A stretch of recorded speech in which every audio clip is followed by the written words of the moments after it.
Hola, buenas tardes a todos y a todas. Hoy nos toca hablar de los principios limitativos del poder punitivo, del poder punitivo estatal, o también los podemos llamar los principios constructivos del derecho penal, tal como sostienen Zaffaroni y Alagia de Slokar en el Manual de Derecho Penal, parte general.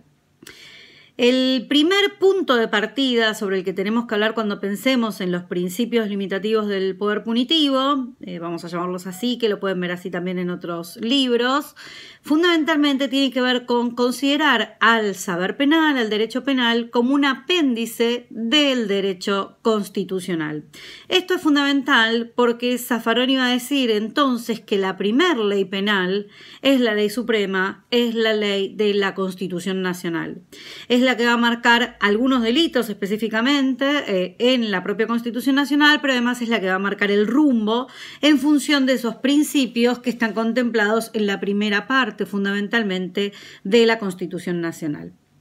En este sentido, también es fundamental tener en cuenta que hacen una aclaración que está muy vinculada a la teoría del Estado de Derecho, que tiene que ver con que el principio general derivado del artículo 16 de la Constitución Nacional es que nuestro derecho penal es un derecho penal de acto, a diferencia precisamente de los estados autoritarios en los que muchas veces se definía el derecho penal en función de lo que vamos a conocer como derecho penal de autor.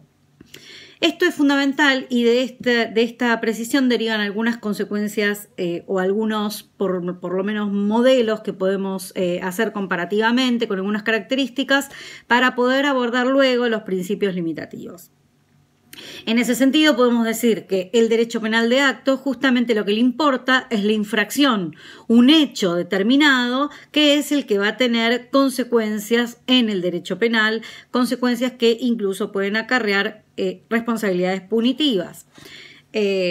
A diferencia del derecho penal de autor, que en definitiva no va a tener centralidad cuál sea el hecho que se produzca, sino que en realidad va a estar centrado en la personalidad de aquel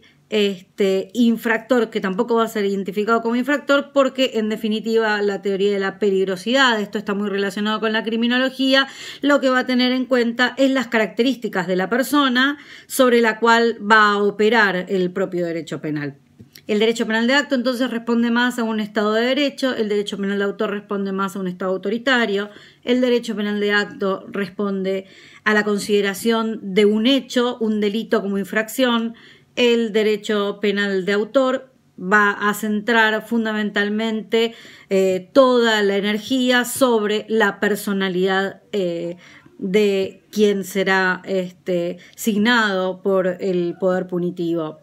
Hay otras características. El derecho penal de acto justamente responde al momento de definir la infracción también a la proporcionalidad que va a llevar como consecuencia la culpabilidad y la responsabilidad penal. La sanción va a ser proporcional al hecho cometido. El derecho penal de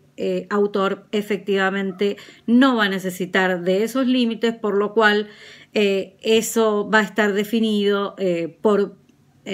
podríamos decir, el concepto propio de peligrosidad o por lo que consideren que dentro de esa perspectiva criminológica que va a derivar también en esos modelos autoritarios se ha definido como enemigo, inferior, por distintos términos biologicistas, etcétera, o por características sociales.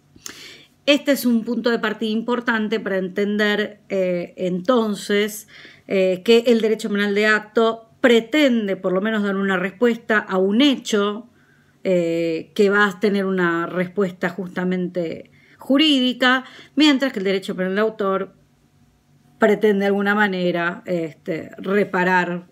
personas. Si quieren ver alguna cuestión más vinculada a esto y al desarrollo criminológico con el que se identifica esto, pueden ver también las clases de criminología donde el desarrollo del positivismo, podríamos decir centralmente, define toda esta idea de peligrosidad y a qué se refiere. Supongo que habrán escuchado nombrar de Ferri, Garofalo, el positivismo criminológico, que justamente viene a sostener desde el discurso de la cuestión criminal esta idea de de peligrosismo, podríamos decir. A diferencia del derecho penal de acto, que por supuesto se cimenta sobre esa construcción del iluminismo que viene a decir que el Estado necesariamente necesita límites y que el poder punitivo no puede ser un ejercicio ilimitado, que debe estar asignado por reglas y que el principio es el principio de las condiciones de la actuación, las reglas de la proporcionalidad, la culpabilidad, etcétera, de las que vamos a hablar ahora en un ratito.